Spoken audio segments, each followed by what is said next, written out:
안녕하세요. 안녕하세요. 앞에 서니까 떨리네요. 마음이 떨리고 이렇게 큰 성당에 온다 그러니까 밤새 고민했더니 머리가 다 빠졌습니다. 이사했으니까 밥 시작도 없이 그냥 시작이 되겠죠? 네. 원래 1시간 반 했다고 해가지고 다 채울게요. 예전에 동방교회에서는 성인들 얼굴에 빛이 난다고 그랬습니다. 저 앞에서 보니까 여러분들 얼굴에서 빛이 나는 것 같습니다. 저는 머리에서 나오고 있습니다. 지금 여러분들 앉아 계시는 의자 느껴지시죠? 딱딱한 의자, 그 다음에 내 무게를 지탱하는 등받이, 그리고 신발 신는 느낌, 이런 것을 느끼는 게 기도의 시작입니다, 사실은. 그래서 이렇게 기도의 시작은 몸의 느낌으로부터 시작을 해서, 그래서 정신으로 들어갑니다. 그래서 지금 몇 시지? 여기 어디지? 이렇게 나는 누구지? 이렇게 자기 자신을 도구로 해서 들어가는 게 바로 이렇게 기도의 시작이고, 그래서 예수님을 우리가 느끼게 됩니다. 요즘 전문 용어로 이런 거 느끼는 것을 이렇게 메타인지라고 이렇게 말합니다. 그래서 내가 누구인지를 잘 표현하는 것으로, 잘 파악하는 것으로 메타인지가 발달하면 기도도 기도하는 데 유익하다고 할 수 있습니다. 어느 시인의 표현처럼 그래서 눈을 감기만 해도 기도가 되는 것이라고 할 수 있습니다. 지금 우리 마음이, 내 마음이 콩밭에 가 있는 것이 아니라면 바로 이 자리에 집중하고 있을 때 이 분위기가 예수님 오시기에 딱 좋은 분위기라고 할 수 있습니다. 그래서 앉아있는 것만 기도가 아니고 이렇게 걷는 것도 기도가 되고 시간 내서 이렇게 강의를 듣는 것도 좋은 기도가 됩니다. 제가 오래전에 부산으로 한 10여 년, 20년 된 것 같아요. 휴가를 간 적이 있습니다. 제가 생기긴 이렇게 중국 부자가 생겼잖아요. 이렇게 뭐 있어 보이잖아요. 아무래도 수도시보다 보니까 개인 재산도 없고 그러다 보니까 휴가를 얼마 받고 부산에서 재밌게 지내다가 주일이 됐어요. 평소에는 이렇게 제대해서 미사를 하다가 휴가 갔으니까 주일이 됐으니까 이제 미사를 하려고 조그만 부산의 어느 본당에 들어갔어요. 그래서 본당에 가서 어디 앉을까 봤더니 제가 성에서 소심하니까 맨 앞에 앉았을까요? 맨 뒤에 앉았을까요? 뒤에요. 여러분들이 왜 뒤에 앉는지 제가 그때 깨달았습니다. 이렇게 앉았더니 아까 목사님이 조그만 이렇게 꼬마 이렇게 저 옆에 앉았어요. 나란히 미사를 공헌하는데 독서 끝나고 화답서 끝나고 이독서 끝나고 복음 말씀 끝나고 그 다음에 뭐 사도신경 받치고 신부님 한번 말씀 듣고 그거를 보편제한테 끝나보니까 무슨 시간이 있을까요? 이제 헌금 내는 시간이 있어요. 그 헌금을 안 내다 보니까 주머니 뒤적거렸더니 주머니에 1,000원짜리하고 10,000원짜리가 있는 거예요. 그래서 아무 생각 없이 1,000원을 꺼내서 이렇게 들고 옆에 앉은 꼬마가 1,000원을 딱 꺼내는 거예요. 순간 자존심이 상했어요. 그래서 다시 또 집어넣고 또 10,000원을 내려고 하니까 좀 그래요. 만약에 1,000원이나 10,000원 중간에 5,000원 있으면 과감하게 내리는데 1,000원과 10,000원밖에 없어서 어떻게 할까 고민했어요. 그때 고민하다가 머리가 다 빠진 것 같아요. 어떻게 할까 고민하다가 제가 하느님께 기도를 드렸어요. 하느님, 제가 올바른 선택을 하게 해달라고 기도를 드리고 주머니에 손을 놓고 납작으로 외치면서 뽑았어요. 얼마짜리 잡았을까요? 1,000원짜리. 저는 그 당시 하느님을 체험했어요. 하느님 살아계시는구나. 이렇게 하느님께서는 내가 이 불안한 상황에 직면했을 때 나를 버리지 않고 이렇게 직접 도와주시는 분이시구나. 하느님 감사합니다. 이렇게 찬미와 감사를 드리고 나서 1,000원을 들고 헌금대로 꼬마기에 서서 이렇게 헌금을 봉헌하면서 마음이 가벼웠어요. 왜냐하면 나는 주님께 충분히 10,000원 드릴 수 있었는데 원하신 건 1,000원뿐이었고 그들을 때문에 기쁜 마음으로 1,000원을 봉헌하고 자리에 앉았어요. 그리고 그 본당은 좀 이상했어요. 곧이어 2차 헌금이 됐어요. 그 다음 어떻게 했는지는 제가 다음 끝까지 말씀드리도록 하겠습니다. 그렇죠. 우리 마음속에는 기대 심리가 있습니다. 그래서 내 자신의 뜻이 바로 하느님의 뜻이라 생각하고 내가 기대한 바대로 뭐가 잘 이루어지면 결과가 나한테 긍정적으로 작용하면 하느님께 감사와 찬미를 드리지만은 이와 정반대로 내가 원하지 않는 결과가 나에게 나오거나 어떤 결과가 나에게 부정적인 영향을 미치거나 내가 손해를 보거나 그러면은 너무 쉽게 하느님을 외면하고 원망하게 됩니다. 저도 아마 그 당시에 주머니에서 10,000원을 뽑았으면 교회를 떠났을 것 같아요. 그래서 우리는 늘 우리 어떤 과정보다도 결과를 가지고 아주 주관적으로 내 중심적으로 생각할 때가 많이 있습니다. 왜 하필 나한테만 이런 일이 일어날까라는 어떤 피해의식도 가질 수 있고 열등감을 가지고 하면서 어떤 상황을 왜곡하기도 합니다. 바로 이렇게 하는 이유는 우리 마음 깊은 곳에는 이 태어날 때부터 가지고 있는 기대심이 때문이라고 할 수 있습니다. 왜냐하면 우리가 살아가면서도 인간관계에서 많은 갈등이 생길 때 그 이유가 바로 서로가 기대하는 것만 보려고 하기 때문이죠. 사실 그 자체를 보기보다도 내가 기대하는 바만 보려고 하니까 자꾸 문제가 생기고 갈등이 유발되는 것 같습니다. 그러니까 기대가 크니까 좌절도 클 수밖에 없죠. 그래서 하느님의 뜻도 이 세상 살아가는 어떤 이 모든 것을 내가 기대한 대로만 보려고 합니다. 어찌 보면 기대라는 것은 우리에게 큰 유혹이기도 합니다. 이렇게 우리가 터무니없는 기대를 하는 이유는 아마도 우리가 태어나는 순간부터 하느님께 무조건적인 사랑을 받고 태어났기 때문에 하나님의 소중한 존재이기 때문에 자연스럽게 이미 뼛속 깊이 이런 사랑이 새겨져 있어서 이런 기대가 세팅되어 있기 때문에 자연스럽게 기대를 하는 것이라고 할 수 있고 우리가 기대한 바로만 보는 것 같습니다. 그렇다고 우리가 다른 사람의 어떤 기대를 채우려고 이 세상에 살아가는 게 목적도 아닙니다. 엄밀히 말씀드리면 우리가 또 하느님의 기대를 채우려고 이렇게 채운다기보다는 그저 하느님 사랑에 응답하고 보답하기 위해서 그분께 받은 사랑을 기쁘게 나누다 보니까 다른 사람도 배려하고 실천하는 그런 삶이 우리의 목적이 되기도 합니다. 그러나 우리는 이미 무조건적인 사랑을 받고 태어났기 때문에 몸에 이미 기대가 되어있기 때문에 기대했던 바만 보려고 합니다. 성경에 나오는 그런 바리새인들 율법학자들은 하느님의 기대를 채우려고 엄청 애쓰면서 노력하며 열심히 살았습니다. 율법도 지키고 단식도 많이 했습니다. 그래서 기대를 채우려고 했었지만 그래서 엄격히 살았지만 결과적으로 정작 핀트를 잘 맞추지 못했습니다. 하느님이 그들에게 원하시는 것은 예수님 말씀하신 사랑이었는데 오늘 복음 말씀대로 자비하신 사랑을 베풀라고 했는데 그 본질을 빼고 껍데기에만 치중해서 또 자폐적으로 살았던 것이 또 바리새인의 율법학자들의 모습을 우리가 성경에서 또 볼 수도 있습니다. 그래서 우리는 우리 안에 내 안에 있는 기대라는 유혹을 내려놓고 하느님 바라보면서 희망하는 게 우리의 어떤 기도의 자세이기도 합니다. 기대는 뭔가 요구하지만 희망은 요구하지 않습니다.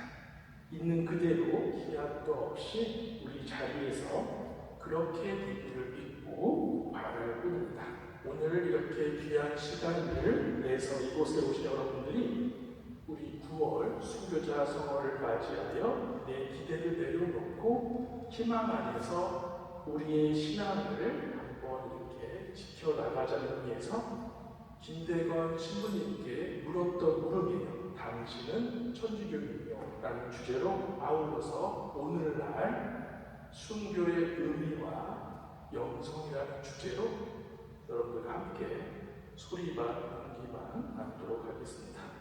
종종 미사 시간에 소개시켜드린 대로 저는 저축교구 최여경 안티아 목자 순교편인 개가 순교 성지에서 왔습니다.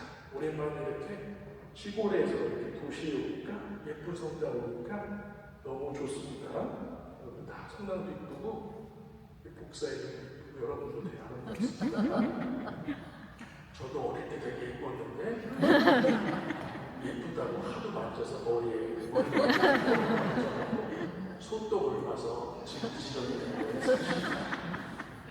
제가 지내는 대각 성지에서 성지순례 오신 분들이 계속 있는데 순례자들을 보면서 순례자들과 일반 여행자들과의 어떤 확연히 다른 점을 발견하게 됩니다.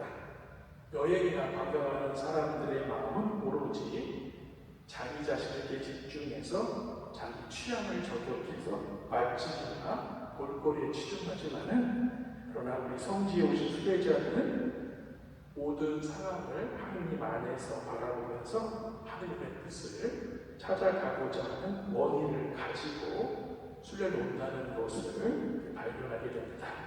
오늘 뜻감에 오신 여러분들 역시 순례자들의 마음과 별반 다르지 않다는 점을 느끼게 됩니다. 열왕기 3권 3장 5절에서 15절을 보면 솔로몬이 어린 나이에 왕이 됐을 때 하느님이 꿈에 나타나서 묻습니다. 원하는 게 뭐냐고 묻자 우리 같으면 어떻게 했을까요? 아파트 값 오르게 해주세요. 주식 오르게 해주세요. 저는 어린 나이 해주세요. 이럴 건데, 근데 솔로몬이 뭐를 청하죠? 그렇죠. 여러분들 잘 알다시피 공동 번역이나 개신교 번역에서는 지혜, 명석한 머리를 청한다고 합니다. 그러나 새 성경 번역에서 이 부분을 듣는 마음을 청한다고 이렇게 기록합니다. 솔로몬이 듣는 마음을 청하자 마지막 구절에 하느님께서 모든 것을 다 이루어 주셨다고 성서는 전하고 있습니다. 사사로운 내 생각이나 견해가 아니라 예수님과 어떤 교회의 가르침, 교회 공동체의 공적인 믿음의 내용을 우리는 믿고 또 듣고 전해하는, 우리가 소음교구가 경청하고 있던데요, 그죠? 그래서 우리가 대보름달에 먹는 술이 뭐죠? 귀반 술 먹지요, 이렇게. 외국에서 오신 거 아니죠? 이 귀발기술을 먹으면 귀가 밝아지는 건 아니라 1년 내내 좋은 소식을 듣는다는 그런 전통이 있습니다. 우리 안에서 하느님 말씀을 귀발기술을 먹듯이 마시듯이 간직해 하는 것이 바로 듣는 마음입니다. 그래서 보이죠? 그래서 들음은, 듣는 마음의 들음이라, 듣는다는 단어는 영어로 들은 수명이라는 단어가 오베디언스인데 앞에 오비가 언더, 아래로, 그 다음에 뒤에 듣다가 아우디인데 우리 오디오 알죠? 오디오. 듣다. 오디오라는 건 어원에서 나와요. 그러니까 들음이라는 단어의 뜻은 무슨 뜻이에요? 아래로 듣다. 위에서 찍어내리는 것이 아니고 아래로 듣다. 아래에서 잘 듣다. 이것이 바로 순명의 의미가 아래로부터 듣는 것, 듣는 마음에서 나온다는 것을 알 수 있습니다. 그래서 듣는다는 동사에서 우리가 자발적으로 듣는 겁니다. 그래서 우리가 듣는 마음을 가지고 살면서 눈으로, 귀로, 또 몸으로 섬세하게 잘 들어줘야 됩니다.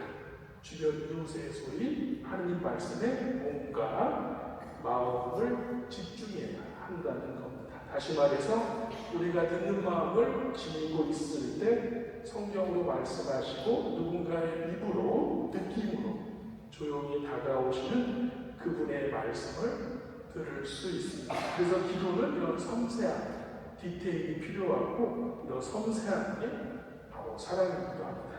솔직히 저는 여러분들 보시는 것처럼 좀 산만하고 분주하게 사는 편이라서 어쩔 때 하나님의 음성을 잘 못 듣는 것 같습니다. 여러분들도 아마 다 못 듣죠. 만약에 직접 듣는 분이 있다면 특별히 요청을 받은 분이시던가 2년이니까 병원에 가셔야 됩니다. 예전에 제가 병원에 사무직할 때 어느 환자 보호자가 예언의 의사를 받은 특별한 분을 모시고 와서 제 사무실에 왔는데, 여러분이 지치겠지만은 제가 평소에도 여기 막다른 소리 많이 듣기 때문에 의사가 진지하게 말씀하시기를 처음 딱 보자 자기는 특별한 의사를 받아서 딱 보면은 그 특별한 사제를 보면 딱 알아본다고 하는데, 우리나라에 그러면 딱 세 분인데요. 한 분은 오은진 신부님이고, 한 분은 황창인 신부님이고, 나머지 한 명이 바로 저라고 하시더라고요. 저는 그 말씀 듣는 순간 아, 이분이 정말 사람 볼 줄 아는구나 라는 생각을 했지만, 한편으로는 이명이니까 병원에 가야겠구나라는 생각도 했습니다. 그렇습니다. 하느님은 특별한 사람을 통해서가 아니라 우리들의 기도 안에서 평범한 우리들 모습 안에서 당신의 음성을 듣고 느끼게 해준다는 사실입니다. 이제 우리도 솔로몬이 처한 그런 듣는 마음을 지니고 우리도 기도를 하고 그런 자세로 강의 시간에 또 미사 시간에 임해야 할 것 같습니다. 주님 모시기에는 사실 여러분 모두가 다 꽃처럼 다 소중하고 아름답습니다. 주님 모시기에 순백한 어떤 정결한 백합도 아름답지만 길가에 저절로 피어나는 민들레도 아름답습니다. 주님 모시기에 아장아장 걸어가는 아기도 사랑스럽지만 살아갈 날이 많이 남지 않는 노인들도 사랑스럽습니다. 주님 보시기에 부교 집안 출신으로 평생 충실하게 신앙생활을 해온 신앙인도 사랑스럽지만 입교하거나 또 개종에 오신 또 새로 오신 신앙인들도 사랑스럽습니다. 주님 보시기에 별탈 없이 큰 재난, 큰 방황 없이 열심히 살아온 범생 신앙인들도 사랑스럽지만 늦게야 그분을 만나서 배가 쳐서나 우리 금쪽이 같은 우리 신앙인들도 회심한 분들도 모두가 사랑스럽습니다. 주님 보시기에 우리 모두가 사랑스러운 꽃과 같습니다. 우리 모두가 듣는 마음을 지키고 주님께 우리의 마음을 드리려고 하는 게 바로 우리의 또 봉헌이기도 합니다. 봉헌이라고 하는 것은 내가 누구에게 좋은 것을 주면은 봉헌이라고 말할 수 있습니다. 그래서 봉헌을 구성하는 건 세 가지 요소로 할 수 있습니다. 첫 번째는 봉헌은 바치는 자가 있고 봉헌 선물이 있고 세 번째는 받으시는 분이 있죠. 그래서 세 가지 요소가 있습니다. 전문 용어로 아다리가 잘 맞아야 됩니다. 그래서 가장 큰 봉헌의 핵심은 뭡니까? 바로 받으시는 분이 기꺼이 받으셔야 됩니다. 만약 우리가 좋은 것을 봉헌하고 좋은 선물을 바쳐도 받으시는 분이 그것을 받아주지 않으면 아무런 소용이 없습니다. 예를 들어서 어느 신자분이 외국에 다녀와서 수녀님한테 원장수님한테 아주 좋은 거라고 좋은 술과 담배를 선물로 드리면 수녀님은 당황하실 겁니다. 이게 다 끊었으니까 그죠? 왜냐하면 아무리 좋아해도 술, 담배 자체가 필요 없으니까 그렇습니다. 그러니까 이렇게 받는 사람이 필요 없는 거 아닙니다. 그러고 보니까 우리 주인님은 편식하셔서 술은 안 드시고 담배는 좋아합니다. 그러니까 선물은 주는 사람이 좋아하는 거예요. 주는 사람이 좋아하는 걸 주는 게 아니라 받는 사람이 좋아하고 필요한 것을 주면 아주 땡큐가 되고 이게 봉헌이 되는 거라고 할 수 있습니다. 여러분들 어버이날 부모님들이 가장 원하는 선물 1위가 뭔지 아시죠? 1위는 평균은 사랑입니다. 다시 말해서 받는 사람이 뭐를 좋아할지 뭐가 필요한지를 헤아려서 그 마음을 헤아려서 받는 사람의 취향을 저격해야 좋은 선물이 됩니다. 이게 헷갈리면 안 됩니다. 그래서 우리도 받으시는 분 하느님께 하느님이 무엇을 받으면 가장 좋아하실까를 우리가 헤아리면서 봉헌해야 한다는 사실입니다. 예전에 어느 집안 교구에 어느 시부님 아버님이 시골 산골에서 이렇게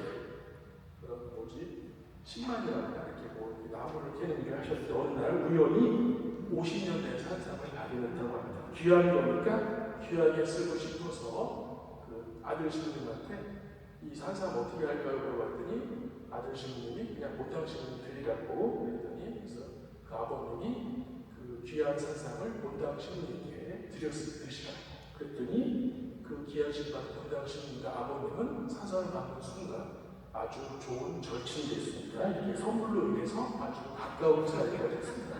순진했던 신부님 아버님은 선물하고 나서 신부님하고 잘 지내다 보니까 그동안 본당신은 제일 높으신 분인 줄 알았는데 알고 보니까 더 높으신 지구장 신부님이 계시다는 것을 알게 되었습니다. 그리고 나서 얼마 뒤에 80년 된 산삼을 또 캐게 되자 이번에는 그 산삼을 아들에게 물어보지도 않고 지구장 신부님께 드렸습니다. 그러자 지구장 신부님과 또 그 신부님 아버님은 또 친한 사이가 됐습니다. 그 귀한 산상을 주니까 귀한 산상으로 인해서 또 가까운 사이가 됐습니다. 그래서 지구장 신부님과 친하게 지내다 보니까 신부님 아버님이 또 알게 됐습니다. 지구장 신부가 더 높으신 분이 계신 사실을 바로 지구장 신부님부터 교구장 주변으로 높다는 것을 알게 되었습니다. 그래서 100년 된 산상을 발견하자 지체 없이 교구장 주변님께 들자 주변님과도 아주 가까운 사이가 되었습니다. 이렇게 주는 사람이 주는 선물을 만약에 받는 사람이 기쁘게 받아주면 그것이 좋은 선물이고 좋은 봉헌이 된다는 사실이다. 그때 그 얘기를 듣고 옆집에 사는 부역장께서 자신 귀하게 여기는 도라지를 캐가지고 주례 때 드린다고 교구청에 갔더니 교구청 그 비서 수녀님이 겉했습니다. 왜냐하면 지혜로우시니까 물론 선물은 좋은 거지만 그만큼 선물이라고 하면은 가치가 중요하기 때문에 산삼은 가격뿐만 아니라 실제로 얻기가 어려운 것이기 때문에 얼른 중에 만나뵐 수 있었지만은 또 도라지는 또 자주 볼 수 있는 것이기 때문에 그것을 하기로 실질적으로 어려웠었죠. 그렇다면 주님은 비유니까 또 어디 가서 얘기하지 마시고. 그래서 중요한 것은 누군가에게 바칠 때 제일 중요한 게 뭘까요? 진정성. 희생이 제일 중요한 것입니다. 그러니까 이 진정성 밑바닥에는 그 사람의 희생, 손해보는 게 필요합니다. 그래서 그 사람의 어떤 진정성, 그 희생이 바로 출별할 때 이게 봉헌인지 아닌지를 잘 가름할 수가 있습니다. 그래서 우리한테 가장 큰 희생, 가장 큰 진정성이 뭘까요? 바로 우리의 생명, 목숨줄이라고 할 수 있습니다. 우리가 그래서 이 생명, 하나뿐인 이 목숨을 봉헌하면 이게 바로 주제의 순교가 된다고 할 수 있습니다. 그래서 우리가 우리의 생명을 기꺼이 받아주시는 하느님과 우리가 생명을 봉헌할 때 우리는 아주 가까운 사이, 가까운 친구가 되는 것입니다. 우리 순교자들은 이렇게 자신의 소중한 생명을 봉헌해서 순교를 통해서 하느님과 아주 가까운 절친 사이가 되었다고 할 수 있습니다. 우리도 내가 받은 생명, 소중한 생명, 하나뿐인 귀한 생명을 그것을 주신 분께 도로 봉헌함으로써 우리의 목적을 달성하게 됩니다. 중요한 것은 이것을 받아주시는 분이 그것을 받아주셔야 하는 것이기 때문에 받아주는 분한테 달려있다고 할 수 있습니다. 우리가 잘 아는 얼마 전에 지난주 복음이었던 것 같아요. 마태복음에서 주인이 여행을 떠나면서 종들에게 각각 5달란트, 2달란트, 1달란트의 재산을 맡기고 가는 비유가 있습니다. 기억나시죠? 네. 기억난다고 말해주세요. 이 비유에서 주인이 각각 종에게 맡긴 달란트를 우리가 생명이라고 지칭할 때 우리는 숙명의 의미가 뭔지를 좀 어렴풋이 느낄 수 있습니다. 그래서 1달란트, 한 생명을 받고 소극적인 모를 보인 세 번째 종의 모습이 조금은 이해가 갑니다. 사실 주님께 받은 생명을 하느님께 바치면 제가 말씀드린 대로 순교가 되고 봉헌이 된다고 좀 전에 말씀드렸지만 사실 생명과 연결되는 순간 우리 모두는 1달란트를 받은 세 번째 종처럼 두려운 마음이 엄습해 올 수밖에 없습니다. 그래서 세 번째 종의 태도처럼 우리도 그 생명을 뺏기지 않으려고 지키고 이렇게 버티게 됩니다. 이처럼 우리 마음이 두려움에 끌리면, 두려움에 사로잡힐 때 우리는 숙명과는 반대의 모습으로 완고하게 살아가게 되고, 그래서 주인은 이 세 번째 종을 악하고 게으른 종이라고 합니다. 사실 악하고 게으르게 된 게 바로 두려움 때문이었습니다. 두려움 때문에 자기가 받은 달란트, 자기가 받은 생명을 그대로 땅에 파묻고 아무것도 하지 않는 것, 아무것도 하지 않으면 아무 일도 일어나지 않는다는 논리가 바로 순명하지 않는 삶을 얘기합니다. 그래서 순명은 이해하는 문제가 아니라 바로 행동하는 것, 행하는 문제라고 알 수 있습니다. 우리에게 생명을 주신 주인, 그분을 위해서 우리는 그분의 뜻을 헤아릴 수 있는 생명을 받았다는 사실이 중요합니다. 그래서 성경에서 이 악하고 게으른 종아, 내가 심지 않은 데에서 거두고 뿌리지 않은 데에서 모으는 줄로 알고 있었다는 말입니다. 세 번째 종은 이윤을 내지 않고 주인에게 그 돈을 그대로 돌려주게 될 것을 두려워했어야 했는데 오히려 달란트를 적극적으로 더 활용하는 것이 더 두려웠던 겁니다. 즉 자신의 어떤 약함을 알면서도 오히려 그것을 핑계 삼아서 내 삶의 방식을 개선하지 않고 내 자신의 부족함, 죄인임을 알고서도 하느님을 멀리하고 있는 이들의 모습이기도 합니다. 세 번째 종의 모습처럼 우리 역시 자신의 능력을 오로지 세상 일에만 사용하면서 땅에 숨기며 사는 사람이 많이 있다는 게 사실입니다. 다시 말해서 나쁜 짓을 하진 않지만 가만히 아무것도 안 하면서 선한 일에 동참하지 않는 것 자체가 악이라고, 악하고 게으른 종이라고 복음사가가 우리에게 전해지고 있습니다. 만약 우리도 이 세상에서 게으름을 피우며 시간을 낭비하며 살아간다면 우리 혼인잔치에 들어가지 못한, 슬기롭지 못한 처녀들처럼 우리 역시 하늘나라에 들어가기는 어렵다는 사실을 우리가 알게 됩니다. 이제 달란트를 땅에 파묻은 사람에게는 영도 거룩한 은사도 사라지고 충실하고 부지런한 그런 종들에게 더 풍성한 선물이 주어진다는 것을 복음에서는 얘기하고 있습니다. 다시 아까 말씀드린 본론으로 들어와서 봉헌이라는 것이 소중한 생명을 드리는 순교라고 말씀드렸는데 순교라는 단어의 의미를 알아보도록 하겠습니다. 원래 순교라는 단어는 히라버로 마트리온, 그 다음에 마르투스, 그래서 증언이라는 뜻인데 이게 바로 재판 용어입니다.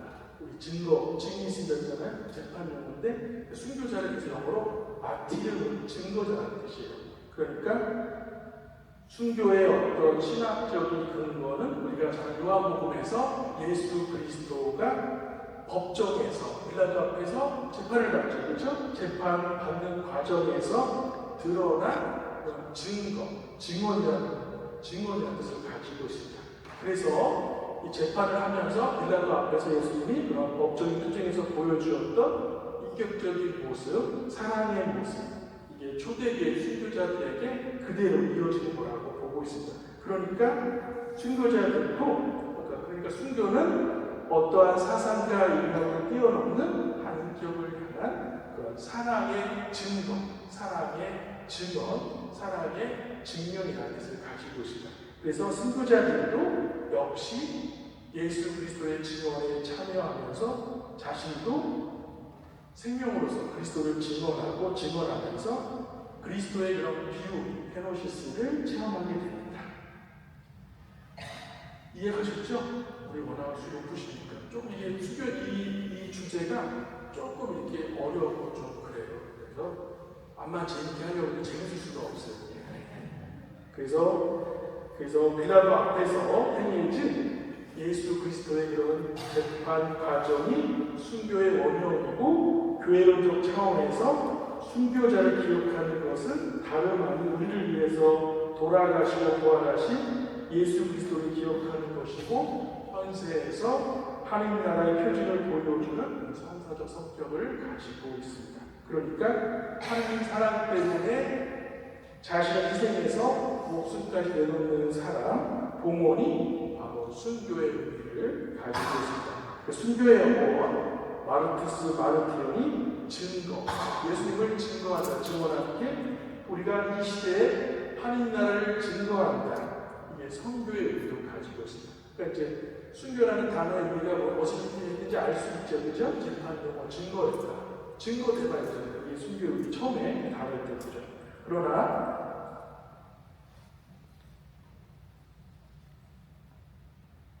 그러나 우리가 하느님께 봉헌하고 순교하려는 마음보다 하느님의 주시는 선물에만 집중하면서 사실 제빠져 관심이 더 있는 게 사실입니다.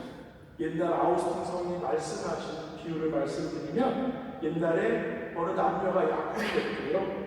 신랑이 귀족이었어요. 그래서 신랑이 약혼녀에게 약혼 반지를 주고 1년 뒤에 결혼하기로 약속을 했는데 그래서 신랑이 준 약혼 반지가 엄청났대요. 아마 물방울 다이아몬드였던 것 같아요. 그러니까 비싼 반지니까 그 반지를 받은 약혼녀가 그 반지가 너무 귀하고 예쁘니까 그 반지에 빠져서 반지를 준 신랑을 잊어버리고 맨날 반지에 취해 살았습니다. 아우스틴 성인이 말씀하시기를 이 어리석은 약혼녀가 선물을 주신 하나님을 잊어버리고 감사함을 잃어버리고 사는 우리 자신의 모습이라고 이렇게 비유로 말씀하십니다. 우리가 신앙생활을 하는 데 있어서 하느님을 찾는데 솔직히 하느님께 관심 있기보다는 하느님이 우리한테 나한테 주셔야 할 것, 하느님이 우리에게 주실 수 있는 것, 선물에만 관심을 가지는 게 우리 모습이기도 합니다. 그래서 아까 말씀드린 대로 순교라는 단어는 증거, 5급자를 의미하는 그리스어, 마르투스라는 뜻입니다. 글자 보이시죠? 대충 훑어보시면 돼요. 그래서 신약성서에서는 요한계시록에서는 증거, 증언이라는 단어로 사용되기는 했지만 전후관계를 따져 보았을 때 어떤 이 순교라는 단어가 증거, 증언의 뜻보다는 어떤 폭력적인 죽음, 피 흘리는 죽음과 연결돼서 사용됐다는 것을 우리가 알 수 있습니다. 그리고 사도시대가 끝나고 초대교회, 교부시대 뭐가 있었죠? 계속 교회에 박해가 있었죠. 예수님이 돌아가시고 제자도 돌아가시고 그러니까 그런 박해하는 분위기니까 증거, 예수님이 어떤 삶을 증거하는 뜻보다는 그 삶을 증거하기 위해서 뭘로 증거해요? 목숨으로 연결돼서 이렇게 그 뜻, 순교라는 단어가 죽음이라는 뜻으로 확 변하게 됩니다. 그래서 육체적 고통, 죽음이 더 중요해지는 개념을 발전합니다. 그런 내용을 지금 담고 있습니다. 그래서 원래 아까 얘기했던 마르투스라는 그런 말의 본질은 주님이신 그분의 어떤 삶을 증언하는 뜻인데 이제는 육체적 고통과 죽음의 그런 뜻으로 이렇게 변화됐다는 겁니다. 그래서 폴리카르프 주교가 교부시대에 그런 순교를 위해서 처음으로 순교라는 단어를 피 흘리는 폭력적 죽음과 연결시켜서 사용되었다는 겁니다. 그런 내용입니다. 그래서 아까 말씀드린 예수님 시대부터 계속해서 교회에 뭐가 많았죠? 박해가 많았습니다. 예수님도 그랬고 제자도 그랬고 박해로 많이 순교했습니다. 이런 상황이다 보니까 예수님 끝까지 증언하기 위해서는 뭐가 필요해요? 죽을 수밖에 없어요. 그래서 그 당시에 이 분위기가 그리스도교인이면 당연히 죽는다는 인식이 그동안에 자연스럽게 받아들였어요. 그래서 그 당시 나는 그리스도교인이다 얘기하면 박해를 당하는 사람, 그래서 죽음을 당하는 사람과 공식이 자연스럽게 성립되는 그런 내용을 지금 적고 있습니다. 그래서 안티오키아 이냐시오 교부는 그 당시 교부시대의 일곱 종의 편지에서도 죽음을 당하는 그리스도인의 처지가 당연한 거라고 이렇게 말씀하고 있습니다. 이런 박해를 거치면서 중요한 것은 우리도 예수 그리스도의 죽음에 동참하자는 분위기가 팽배했다는 것입니다. 그래서 아까 말씀드린 대로 그전에는 예수님의 삶을 목격하고 증거하고 증언하는 게 본질이었는데 빈번한 박해를 거치면서 중요한 것은 뭐냐면은 바로 예수 그리스도의 죽음에 동참하는 게 훨씬 더 중요한 개념으로 순교라는 단어가 이렇게 변화되었다는 겁니다. 우리가 동방교회 입고자 아시죠? 동방 입고 보면은 그 당시 입고의 모양은 다 정해져 있어요. 그래서 동방교회는 입고는 하느님이 주신 거라는 그런 의미가 그런 강한 믿음이 있어서 딱 정해져 있고 틀이 있었는데 그래서 이 입고 안에는 동방 입고에는 바로 입고 안에 예수님이 현존하는 양식이라는 인식이 있었어요. 그 당시에. 그래서 그 당시에 순교자를 예수님 이콘이라고 얘기했습니다. 그러니까 순교자를 예수님의 특별한 현존 양식으로 받아들였던 거죠. 그러니까 순교자 믿고 예수님 될 정도로 되게 그런 순교자에 대한 그런 되게 뭐라 그럴까 존경심이 어마어마했죠. 그래서 테르투리아스 교부는 순교자의 피는 그리스도인의 씨앗이다라고 말씀하시면서 순교자가 교회에서 차지하는 비중이 높아졌다는 겁니다. 그 당시에 도구시대. 그리고 이때는 초기 그리스도교 박해 시대고 박해가 사라지고 나니까 밀라노 칙령 이후 역사적으로 종교가 자유를 얻자 상황이 변하게 됩니다. 이제 그리스도가 국교가 되자 기득권자가 되어버립니다. 그러니까 이제는 순교에 대한 열망이 붐이 막 일어섰는데 이제 박해가 사라지고 종교의 자유를 얻자 더 이상 순교할 수가 없게 됩니다. 그렇게 되자 사람들이 그전에 순교자에 대한 경배가 활발하게 이루어지게 됩니다.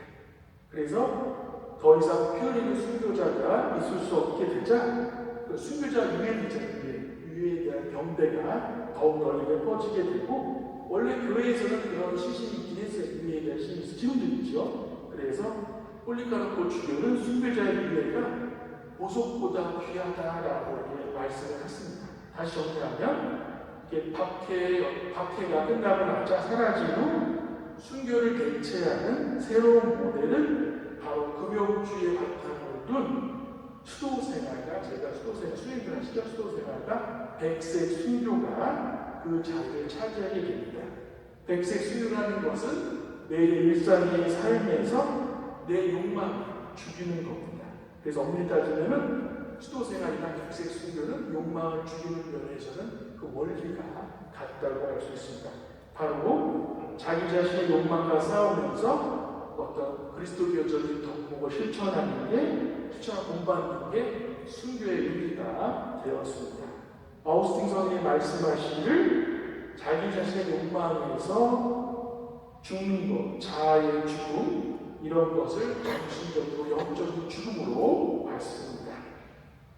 초창기 교부들은 그리스도의 교인이 지켜야 덕목을 말씀하셨는데 써있죠. 클레멘스는 겸손, 이냐시오는 겸손과 용서, 테도톨리아누스는 인내라고 말씀하셨습니다. 다시 말해서 금욕주의, 자기 욕망을 주는 금욕주의가 피 흘리는 순교를 서서히 대치한다는 것을 우리가 알 수 있습니다. 그래서 박해 이후 아우스틴 성인 그리고요 교황이 말한 순교의 의미가 이제는 실제적인 죽음이 아니라 어떤 영적인 죽음, 그다음에 거룩함의 의미가 더해져서 현대 순교의 양상으로 그대로 이어진다는 얘기를 하고 있습니다.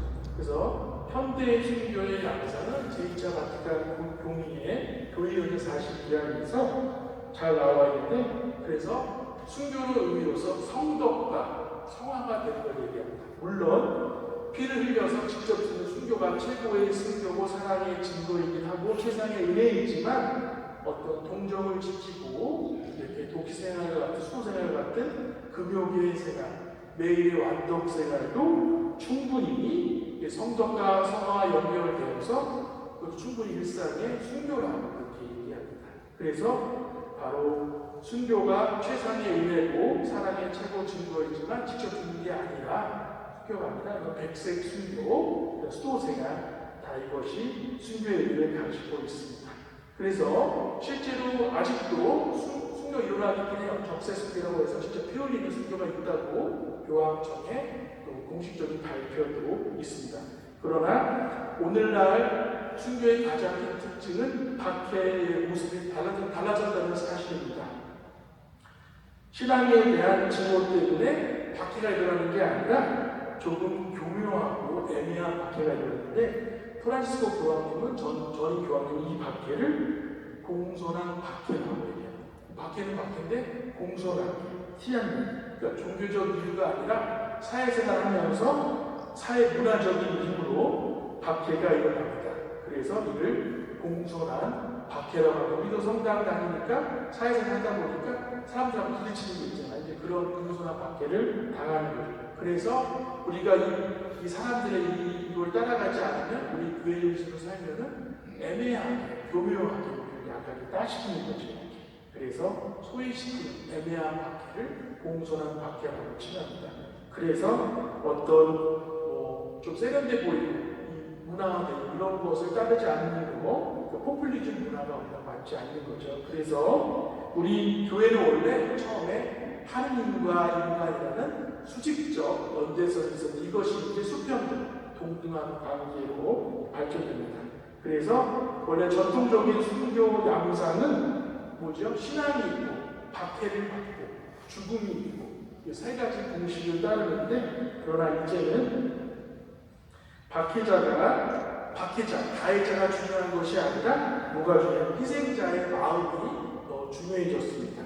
그래서 토마스 아퀴나스는 순교를 이제는 박해자, 가해자가 아니라 진리와 정의 안에서 박해자에 맞서는 덕행이라고 하고, 그리고 박해자가 실제로 신자인 경우도 있기 때문에 신앙이 아니라, 그래서 박해자에 대한 신앙에 대한 증오가 아니라 희생된 사람의 사랑의 증거와 정의의 행위가 순교의 판단길이 된다고 이렇게 나옵니다. 그런 내용들이 지금 나와 있습니다. 그래서 신앙을 위한 순교나 사랑을 위한 순교를 넘어서서 정의를 위한 그리스도교적 가치에 대한 순교가 삶의 행위를 죽음의 순교라고 생각하기도 합니다. 그러니까 가해자가 신앙 때문에, 증오 때문에 박해를 해서 중요한 것이 아니라 희생자가 그런 것이 없다 하더라도 사랑을 증거하는 진리와 정의를 위한다면 그것도 판단준이 된다는 그런 기준이 현대에 의해서 나오게 됩니다.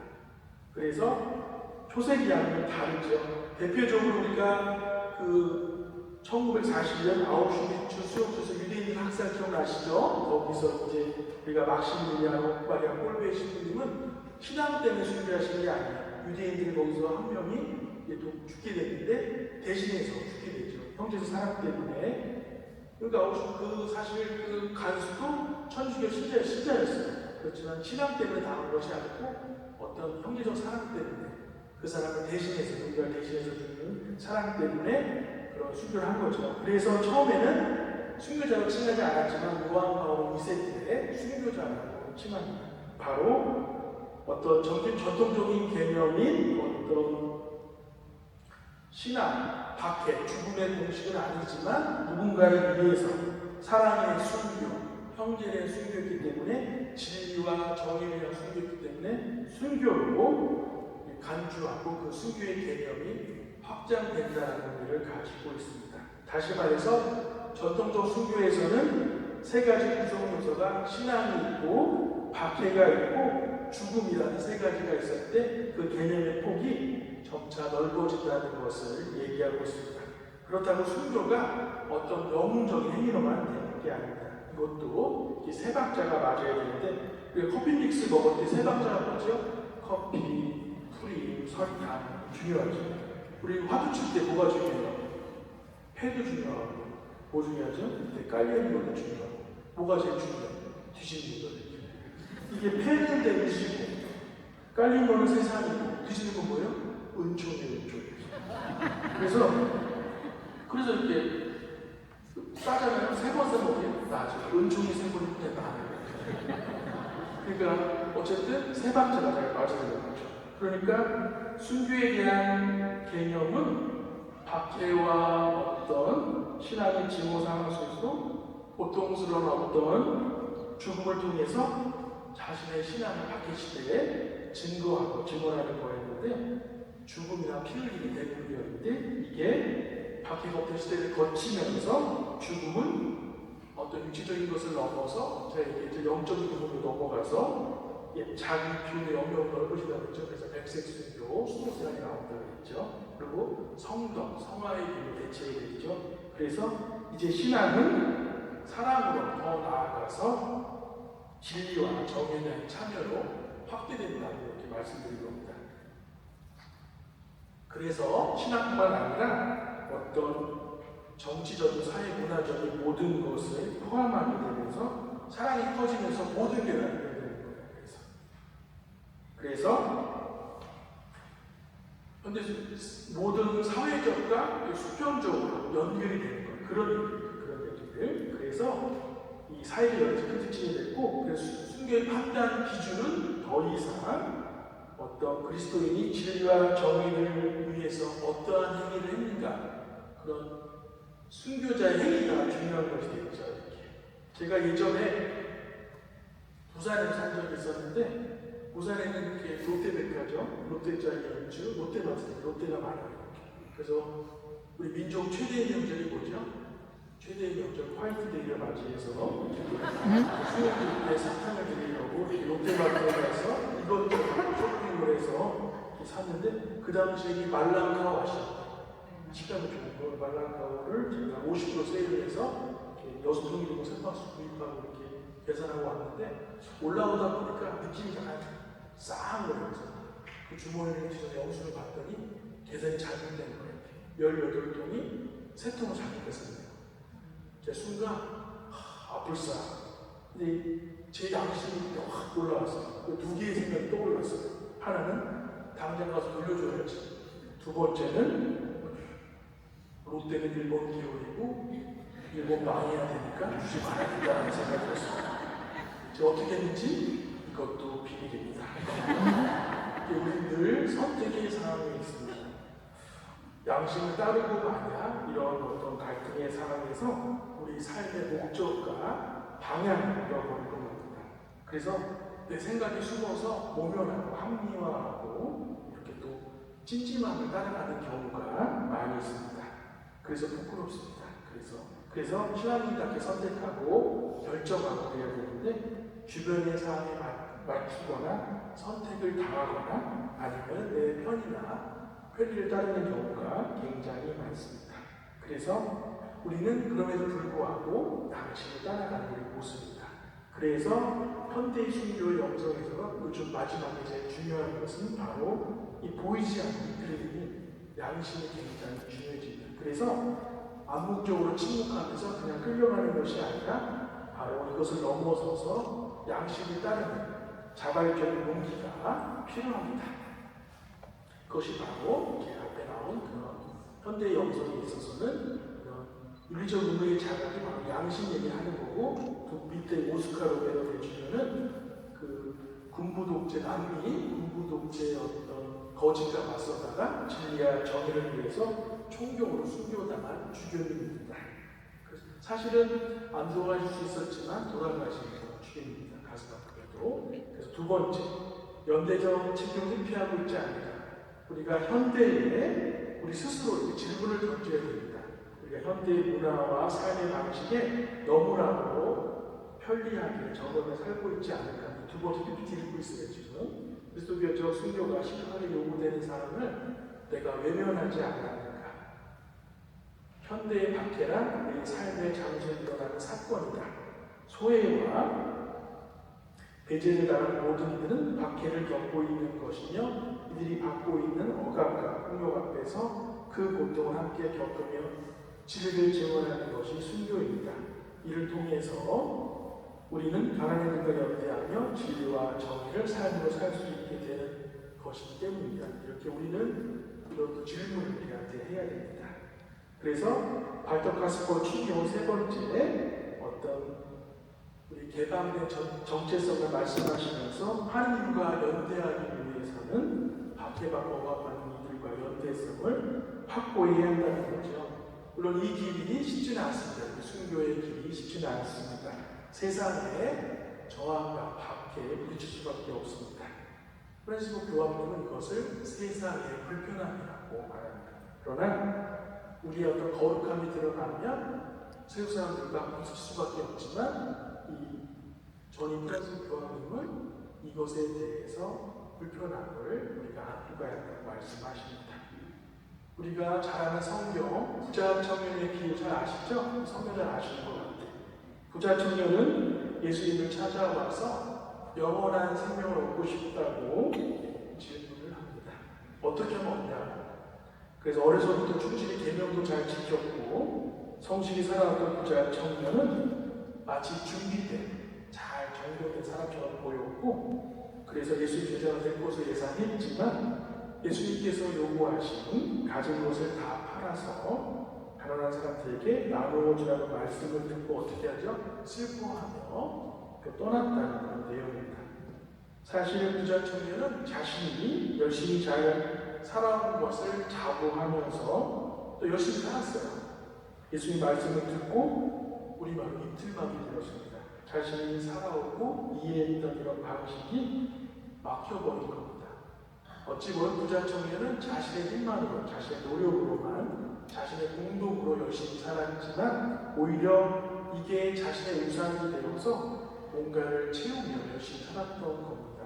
막상 예수님 제시했던 이제 은총에 기대면서 우선 네가 그토록 이룬 것들, 여기서는 재물로 표현했지만 이 모든 것을 나누어주라는 말씀을 듣자 청년은 악담에 빠지게 됩니다. 우리가 주목할 점은 청년이 슬퍼하며 떠나갔다는 사실입니다. 어찌 보면 우리도 슬픔을 느낄 때 슬픔 자체가 우리의 부르심일 수도 있습니다. 예수님이 부르시는 순간입니다. 부르시는 순간 막 기쁜 것이 아니고 슬프기도 합니다.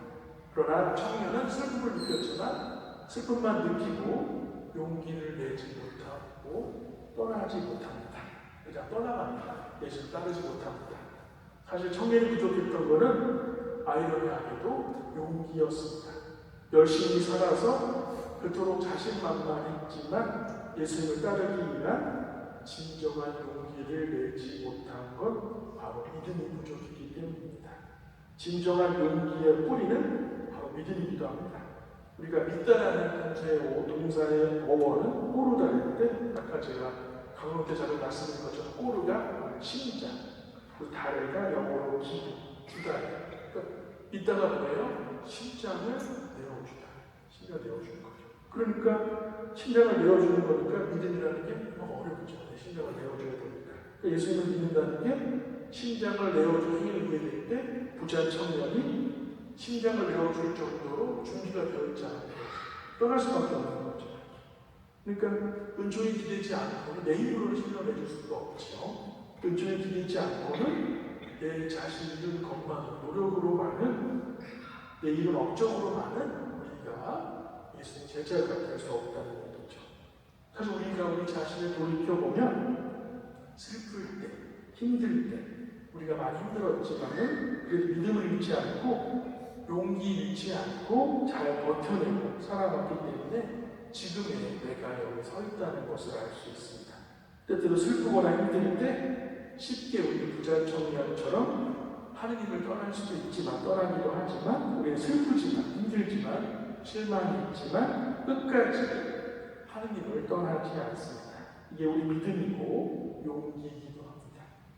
부자 청년, 신앙의 선조들, 지금의 우리들 모두 신앙으로 인해서 슬픔을 느낄 수밖에 없는 부르심을 받지만 이제 이 용기를 내고 우리는 응답을 해야 됩니다. 사실 쉽지는 않습니다.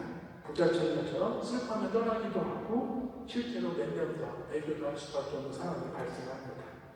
사실 우리는 아까 말씀한 대로 슬플 때 성장합니다. 슬플 때 어쩌면 우리가 보다 더 큰 기쁨으로 가는 첫걸음이라는 그런 사실을 깨달으면서 오늘도 내일도 용기를 내어서 주님을 떠나지 않고 주님이 계시는 이 보물에 묻힌 받침 교회 안에서 살고자 합니다. 사실 하느님은 우리를 시련에서 건져내지는 않지만 끝내 우리를 구원하실 겁니다.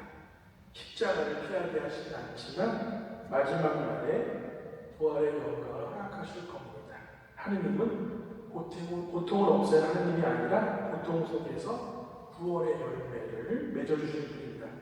하느님은 구조하시는 119 하느님이 아니라 우리를 구원하시는 하느님입니다. 당장은 우리를 구하지 못하지만 끝끝내 우리를 구원하시는 하느님께 희망을 두고 살아가는 겁니다. 1784년 창설된 한국 천주교회는 크고 작은 그런 박해와 시련을 겪으면서 유지되고 성장해 왔습니다. 하지만 박해 시대에 그들의 신앙을 목숨을 바쳐서 우리 신앙을 지킨, 교회를 지킨 순교자들만 있었던 것은 아닙니다. 부자 청년처럼 쉽게 예수님을 따르지 못하고 주저하고 슬퍼하며 떠나는 이들도 많이 있었습니다. 가슴 아프게도 신앙 때문에 고초를 겪으면서 느끼는 공포 때문에 천주교 신앙을 버리고 떠나는 배교자도 굉장히 많이 있었습니다. 그런데 자신의 목숨을 살리고자 배교를 택한 이들 중에는 자신이 배교한 것을 뉘우치고 회개하여서 다시 천주교 신앙을 지키려 교회로 돌아온 회신자도 있다는 사실을 우리가 주목해야 합니다. 이 회신자 중에는 순교에서 복자나 성인대에 오른 사람도 있습니다. 대표적 사례가 가경자 최양호 토마스 신부님의 어머니 이성래 마리아이기도 합니다. 이성래 마리아는 옥에 갇혀 수난을 당하다가 어린 아들들 때문에 모성애 때문에 배교했지만 회심해서 순교했습니다. 그래서 복자가 되고 나중에 지금은 시성도 추진되고 있습니다. 이성래처럼 배교, 회심, 순교의 과정을 거친 순교자들이 복자, 홍제영, 프로타시오, 하느님의 종, 장사, 배교 등 다수 사례가 있습니다. 그래서 회심을 거쳐서 순교에 이른 사례를 통해서 우리가 배교하면서 받았을 그 고통과 고뇌가 굉장히 컸다는 것을 우리가 또 알 수 있습니다. 렌도 슈샤크의 침묵이라는 소설이 있습니다. 그래서 일본 소설인데 이 페리리아 신부를 모델로 삼아서 탄생한 작품입니다. 침묵이라는 소설에서는 순교가 아닌 배교를 주제로 하고 있습니다. 그래서 페리리아 신부는 순교 열정을 지니고 있었지만은 박해자들에게 체포되어서 오물부동에 거꾸로 매달린 채 이렇게 고문을 받고 그래서 그만 배교하고 맙니다. 그래서 배교 후에 하느님이 계시다면 왜 우리 인간이 이런 고통이 겪어야 하는지에 대해서 회의를 품게 되고 고민하게 됩니다. 어쩌면 박해가 없는 시기를 살고 있는 우리의 신자들은 이 배교라는 말을 들으면 그들이 신앙이 약해서 하나님을 저버렸다고 쉽게 단정할 수 있다고 생각을 합니다. 그러나 어쨌든 배교라는 것은 배교자에게도 인간으로서는 견디기 어려운 그런 고통이나 고문이 있었다는 건 사실입니다.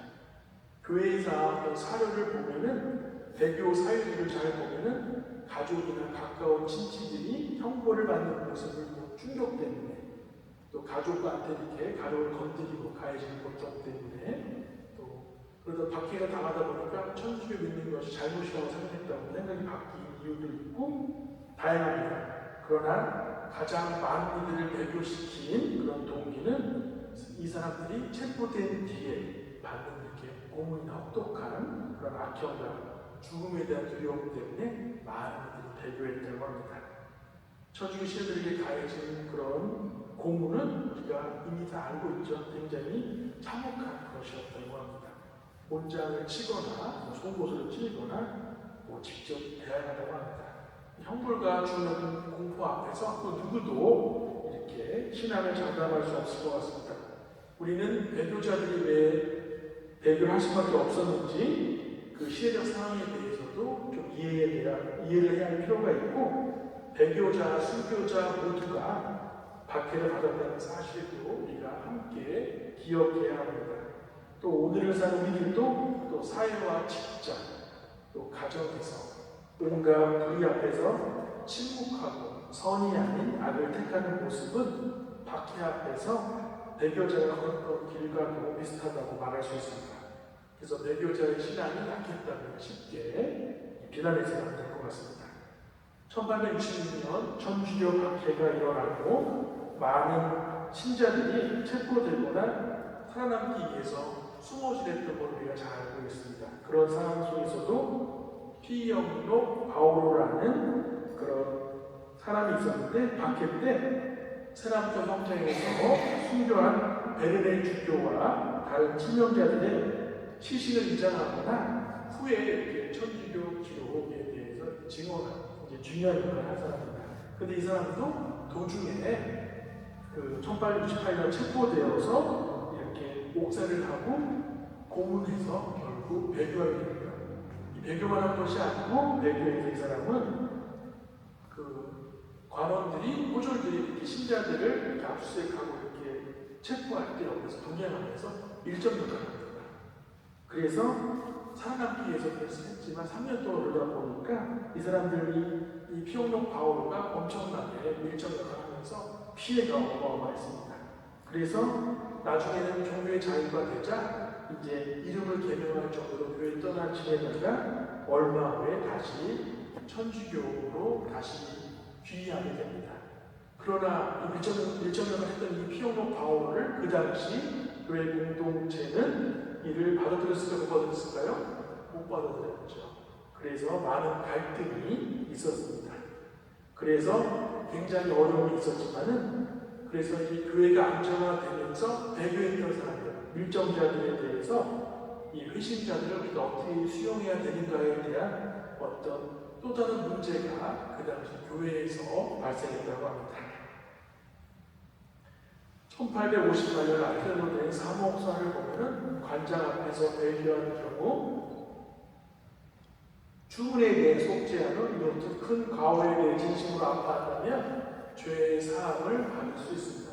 그러나 죽을 염이 없다면 모든 이가 배교의 과오에서 효과적으로 멀어지게 하려고 4년 혹은 5년 동안 그들은 성죄 성사에 참여하지 못합니다. 하지만 더 깊이 아파하거나 보다 작은 과오를 쫓는 분들의 경우 조금 관대하게 대하여 마땅하며 5년이나 8년 혹은 10년간의 고속을 부과하고 매일 로사리오 기도에 새 신비를 바치고 자주 금식하도록 이것 권고해야 합니다. 이렇게 보석 규정이 있었어요.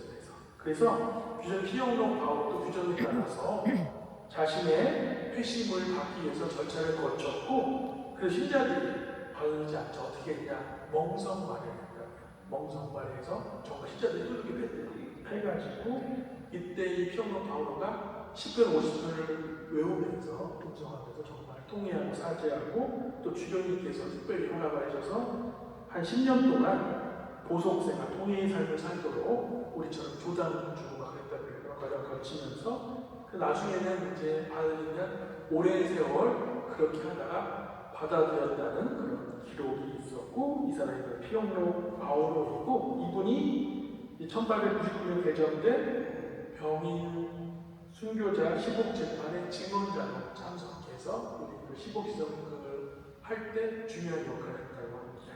그래서 밖에 때 체포된 신자들은 되게 어려웠죠. 문초도 받았고 그러면 옥살이도 하고 그래서 배교뿐만 아니라 사실 일고자가 내 여지가 충분히 있던 상황이었고 거기다가 가족을 건드니까 되게 어려움이 있었던 게 사실입니다. 그래서 교회 공동체는 이렇게 심각불란을 일으키고 이렇게 밖에서도 피해야 되고 일고자도 피해야 되는 이중적인 고통을 겪으면서 어려운 신앙생활을 했던 게 우리 신앙 예전의 선조들의 모습이었습니다. 그래서 회신자들은 다행히도 회신 이후에 삶을 살펴보면은 배교함으로써 믿음이 더 확고해졌다는 것을 알 수가 있습니다. 그래서 더 중요한 것은 그들을 그래도 조건 없는 사랑으로 받아주고 용기를 돋아주었던 신앙 공동체 동료 신녀들이 있었기 때문에 가능한 일이었습니다. 회신자들은 배교 이후에 자신의 어떤 나약함과 부족함, 실수를 경험 삼아서 더욱 신앙생활에 충실히 했고 몇몇 신자들은 순교로서 그 배교한 잘못을 보속하기도 했다고 제가 좀 전에 말씀드렸습니다. 한편 박해 이후에 이제 어떤 배교나 또 냉단이 발생했는데 원인을 보면은 천주교의 의미가 없어서 재미가 없어서 먹고 사는 일이 바빠서 다양한 일들이 있었는데 온면에가는 결과는 다르지 않을 것 같습니다. 예전에는 사후복락, 죽어서 천국에 간다는 교리가 강해서 입교한 사람이 많았지만은 오늘날의 입교 동기는 뭘까요? 마음의 평화를 얻기 위해서 성당에 온다고 합니다.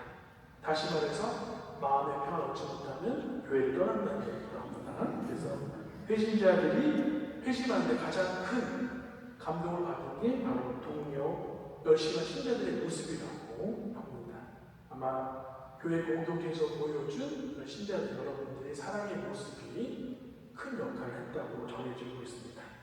제가 아주 오래전에 어느 교우 이름을 얘기하지 않겠습니다. 어느 교우 원로심의 은퇴미사를 간 적이 있었는데 그런 은퇴심의 말씀이 되게 마음에 걸렸어요. 자신은 사목활동을 하면서 하늘을 보러 한점 부끄러움이 없다고 말씀하셔가지고 제가 너무 부끄러웠습니다. 그 누구도 하늘 아래 부끄러움을 느끼지 않을 수 없기 때문입니다. 너무나 확고하고 확증 편향의 신앙은 우리의 진짜 신앙의 모습이 아닙니다. 베드로 바오로 사도도 이렇게 많이 무너지고 회심도 하고 이런 절차를 거쳤습니다. 우리도 나약한 존재입니다. 피 없는 바오로도 그랬고 우리도 이런 회심의 절차가 많이 필요하고 우리 교회 안에 우리도 누군가를 받아들이는 그런 자비로움이 필요한 때입니다. 그래서 지금 말씀드린 대로 피 없는 바오로 사례를 알려드리면서 우리 선조들의 어떤 실전적인 삶과 신앙의 여러 가지 연을 교훈으로 삼아야 될 것 같습니다. 아마도 오늘날 우리 교회를 떠난 형제 자매들을 우리가 어떻게 받아들여야 할지에 대한 해답을 대교자와 일정들을 받아들인 우리 선조들을 통해서 우리가 해법을 알 수 있을 것 같습니다. 이제 우리는 신앙을 불신이다, 배신, 배교, 순교와 배교 이렇게 이분법으로 판단하지 말고 밖의 시기가 교회의 어떤 상황과 관련해서 체포된 신자들이 옥사에도 많이 어려운 시기였고 고통에 대해서도 공감하고 또 우리도 성찰의 부분이 많이 있는 것 같습니다. 그리고 배교자, 일고자들을 일정한 절차를 통해서 받아준 우리 교회 공동체의 어떤 그런 성숙한 모습들, 따뜻한 모습도 우리가 못 받아야 할 것 같습니다. 사실 하느님께서는 우리가 과거의 무엇을 평가에 주목하지 않으시고 지금 현재 어떻게 살아야 하나를 더 보살피자는 사실을 우리가 기억해야 할 것 같습니다. 곡자 황일기 앞에 나오는 대한 증언 말씀은 또 알려드리겠습니다. 나는 백정으로 태어나 이제껏 사람들도 받아본 적이 없다. 그러나 나는 천주교인이 됨으로써 어떤 학문이나 가치가 아닌 신앙의 삶을 통해 천주교가 참됨을 깨우치게 되었다. 나에게는 천국이 두 개가 있다. 하나는 아직 오르지 못한 곧 가게 된 이승 너머의 곳이고 또 하나는 지금 이 생활이다. 양반인 천주교 형제들은 금수와 같이 취급되는 나를 형제라 부르며 나를 친형제처럼 사랑으로 대하여 주었다. 우리 하느님 아버지와 성모 어머니께 한 마음으로 묵주를 드렸고 함께 고생했다. 나는 이제 죽어도 요한이었다. 그 당시에 신분제도가 있었음에도 불구하고 양반, 상민, 청림 구분 없이 계급의 차별 없이 한명을 살았다는 사실을 우리는 이미 알고 있습니다. 내가 너희를 사랑한 것처럼 너희도 서로 사랑하라. 요한복음 말씀처럼 우리가 좋아하고 내 취향의 사람만 사랑하는 것이 아니라 모든 사람을 또 예수님이 그랬던 것처럼 포용하는 사랑을 실천해낸다는 것을 우리가 알 수 있습니다. 이런 사랑 실천하는 것이 우리 안에, 우리 교회 안에 있습니다. 해병대 정신보다 더 강한 순교 정신, 순교 영성이 우리에게 있기 때문에 가능하다고 할 수 있습니다. 그렇다면 우리가 영성 하는데 영성이라는 단어의 의미는 뭔지 보도록 하겠습니다. 영성이란 정적인 의미에서 영혼의 성품, 영혼의 특징이라는 뜻이고 동적인 의미에서는 하느님 체험이 삶의 자리에서 드러나는 모습으로 사용됩니다. 그러니까 영성은 신앙 체험, 하느님 체험이 어떤 그 사람의 삶의 자리, 그런 삶의 자리에서 표현되고 증거되는 모습을 영성이라고 합니다. 영성의 의미가 최근에 일어난 단어이기 때문에, 사용된 단어이기 때문에, 생겨난 단어이기 때문에 어떤 의미로 사용하느냐에 따라서 달라집니다. 첫 번째는 영성이라는 것은 첫 번째 행동 양식, 라이프 스타일, 생활 양식이고 예수의 영성이다, 우리 목자의 영성이다, 빈센트 영성이다, 킹체시오 영성이다 이런 것처럼 어떤 생활 양식을 얘기하기도 하고 두 번째는 어떤 가르침, 실패의 영성이다, 느림의 영성이다. 여러분들 잘 아는 존보의 영성 아세요? 좀 약간 옛날에 신학생들 데리고 이렇게 프로그램 한 적이 있었는데 어떤 애가 힘든 얘기 막 하니까 옆에서 내가 한마디 하는 게 졸라 한번 튀어버리더라고요. 영국을 열심히 인내를 했는데 그걸 그렇게 얘기할 수 없으니까 제가 앞에서 존보의 영성 이렇게 얘기하면서 그 존보의 영성 잘 버티라, 최대한 버티라는 얘기죠. 인내하는 얘기를 그렇게 얘기하고 그 세 번째는 신앙심. 그 신부님은 영성이 있다 신앙심을 얘기합니다. 그래서 우리가 세 가지 예를 들어서 말씀드린 건 영성의 의미가 이게 다양하게 쓰이고 있고 그래서 순교 영성이라는 것은 하느님 체험의 어떤 삶의 자리에서 증거되는 모습이 바로 순교 영성입니다. 그래서 우리 자리가 되게 중요합니다. 만일 여기 성직자나 수도자가 본당이나 어떤 교회 밖에서 뭐 드라마에 나와서 연예계에서 이렇게 멋있게 하느님을 찾는다고 하면, 하느님을 펼친다고 하면 그건 말이 안 될 것 같습니다. 가정주부가 자신의 어떤 가정을 벗어나서 뭘 한다, 이런 것도 역시 어쩌면 우리가 올바른 방법 아닌 것 같습니다. 이 삶의 자리라는 것은 장소만을 의미하는 것이 아닙니다. 내 삶의 신분, 내가 만나는 사람들과의 관계, 여러 가지 그런 고민과 갈등이 발생하지만 그 자리에서 이런 갈등을 통해서 우리를 교육까지 하느님을 통해 하느님을 찾고, 거기서 우리가 하느님을 찾고 그것을 이겨내고 그 안에서 우리가 다시 새롭게 나는 것이 순교의 영성입니다. 순교자 성호를 지니면서 우리는 순교의 개념이 재판용어에서 발생한 증인, 증거라는 그런 본질보다 박해 시대를 거치면서 고통스러운 죽음이 더 부각됐다는 것을 알았습니다. 종교의 자유 이후에 순교가 어려워지자 금욕주의 전통 아래에서 수도 생활이나 백색 순교를 통한 성화가 순교의 개념으로 인용되었고, 그래서 신앙, 박해, 죽음이라는 전통적 방식이 이제는 점차 깨지면서 순교를 규정하는 게 모호하거나 또 오해의 소지도 있었습니다. 그래서 희생자의 어떤 사랑의 증거가 순교 판단이 기준이 됐고, 평ye적 사랑을 실천했던 아우슈비츠의 그런 막시네 홀베이 신부의 또 예를 말씀드렸습니다. 그래서 진리와 정의, 사회적 연대에서 확대되는 순교의 개념을 우리가 정확하게 파악하는 시간을 가졌습니다. 안타깝게도 현대 사회에서는 자살폭탄 테러범이나 불신자가, 오늘 9.11이죠, 그죠? 폭탄 테러자, 이런 자가 가끔 순교자라는 이름으로 간주되는 경우가 많아서 순교에 대한 정의가 많이 오염된 게 사실입니다. 그래서 제가 순교에 대한 개념을 정확히 알고자 이 강의를 목적이 합니다. 다시 말해서 어떤 사적 목적이나 사적 이익을 위한 순교는 있을 수 없습니다.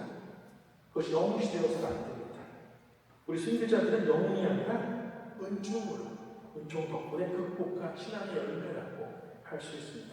요즘 넷플릭스에 K-팝 데몬 헌터스라고 해서 1위 하는 그런 K-팝 애니메이션이 있는데, 거기서도 영웅이 등장하지 않고 어려움을 극복해서 한국의 K-팝을 알리는 그런 내용을 담고 있습니다.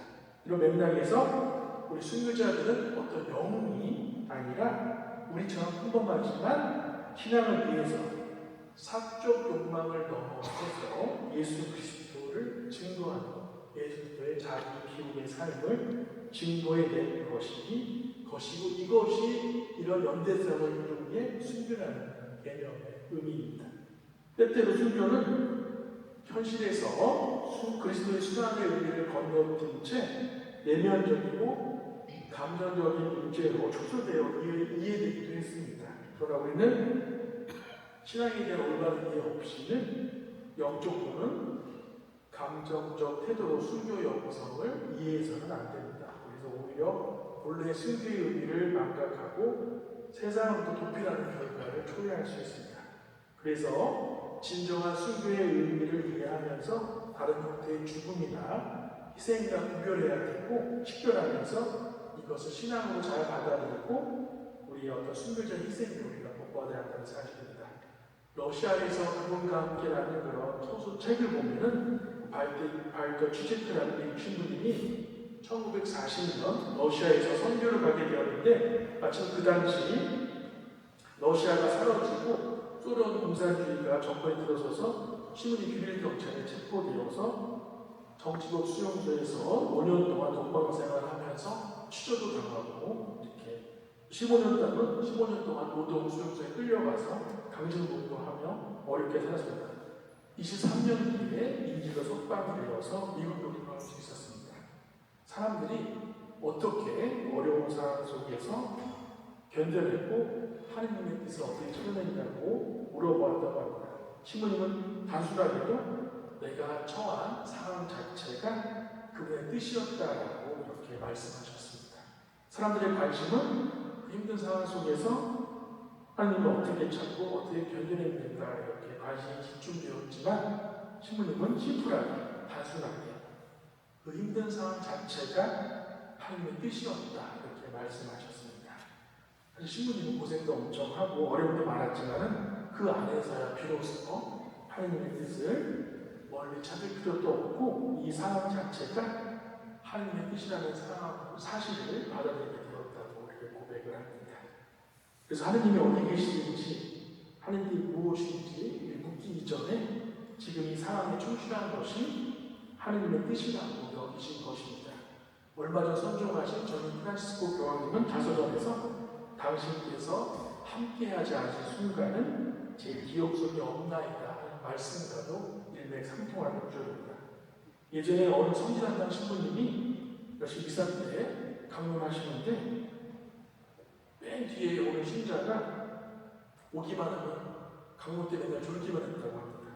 사실 앞에서는 뒤가 잘 보이거든요. 이렇게. 근데 우리 신부님은 우리 신부님같이 마음 넓지 않으셨는데 맨날 졸던 신자가 어느 날 찾아와서 신부님 덕분에 치유받았다고 감사했다고 합니다. 그러니까 너무 놀랬죠.